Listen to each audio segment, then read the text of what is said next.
Ever shared a file on Google Drive that you no longer want others to access?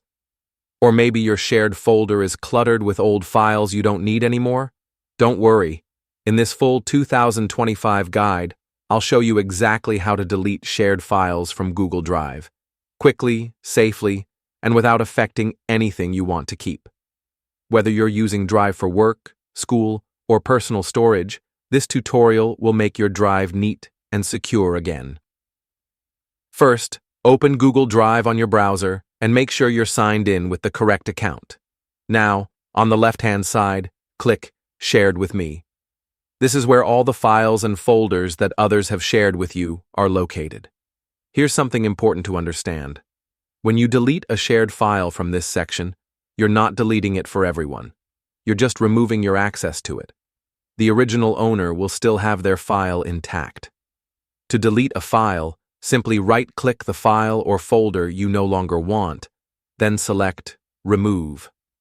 This action removes it from your Shared with Me section immediately. But wait, what if you accidentally remove something you might need later? Don't panic. Removed files go to your trash for 30 days before they're permanently deleted. If you change your mind, go to the Trash section, right-click the file, and select Restore.